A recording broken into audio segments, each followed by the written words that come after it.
వ్యక్తి జీవితంలో నాకెప్పటికీ ఇవి వద్దు అనుకునేవి కొన్ని ఉన్నాయి. అవి రావాలి అని ఎవరు కూడా కోరుకోరు, కానీ అవి వచ్చి తీరుతాయి.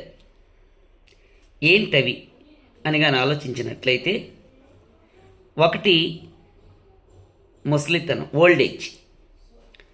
ఓల్డేజ్ అనేటటువంటి దాన్ని అది రావాలి అని ఎక్కువ మంది కోరుకోరు, ఎవరు కూడా కోరుకోరు. ఎందుకనంటే ఎవరన్నా అడిగినా కూడా నీ ఏజ్ ఎంత అని మనం ఎవరన్నా అడిగినా కూడా ఒక 2 ఏళ్ళు తగ్గించే చెప్తారు, కానీ వాస్తవమైనటువంటి వయసుని చెప్పరు. ఎందుకంటే నువ్వు ముసలివాడు అయిపోతున్నావు అని వాళ్ళు వాళ్ళకి చెప్తే కూడా దాన్ని రిసీవ్ చేసుకోవడం వాళ్ళకి కొంచెం కష్టంగా ఉంటుంది.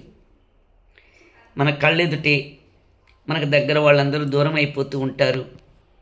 ఓల్డేజ్ వస్తే నువ్వు రిటైర్మెంట్ అయిపోయావు, ఇక నీ సేవలు చాలు అని ప్రభుత్వం ఉద్యోగస్తులు ఇంటికి పంపేస్తుంది. తర్వాత అందరికీ మనం కొంచెం భారం అయిపోయాం అన్న ఫీలింగ్స్ మనకి ఏర్పడుతూ ఉంటాయి. కానీ ముసలితనం ప్రతి ఒక్కరి యొక్క జీవితంలో వచ్చి తీరుతుంది. అలాగే మరొకటి ఏంటంటే రోగాలు ఎవరు కూడా నాకు పలానా రోగం రావాలి అని కానీ కోరుకోరు. ఒకవేళ వచ్చినా కూడా దాన్ని ఎలా తగ్గించుకుందాం అని రకరకాలైనటువంటి హాస్పిటల్స్, మందులు ఇవన్నీ మింగుతూ ముందుకు సాగుతారు. కాబట్టి రోగాన్ని కూడా ఎవరు కోరుకోరు. మూడోది మరణం.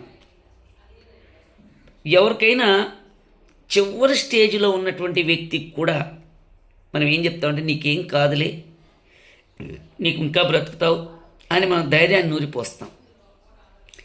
కాబట్టి నువ్వు చనిపోతావు అని తెలిస్తే జీవితాన్ని నిలబెట్టుకునే దానికోసం ఎంతెంతో డబ్బులు ఖర్చు పెడతాం, ఎక్కడెక్కడికో తిరుగుతాం, ఏదేదో చేస్తాం.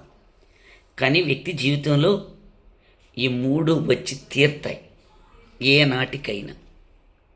కాబట్టి వయసు పెరిగే కొద్దీ దిస్ ఆర్ ద కామన్ అన్న ఒక ఫీలింగ్తో మనిషి ముందుకు సాగుతూ వెళ్ళిపోవాలి.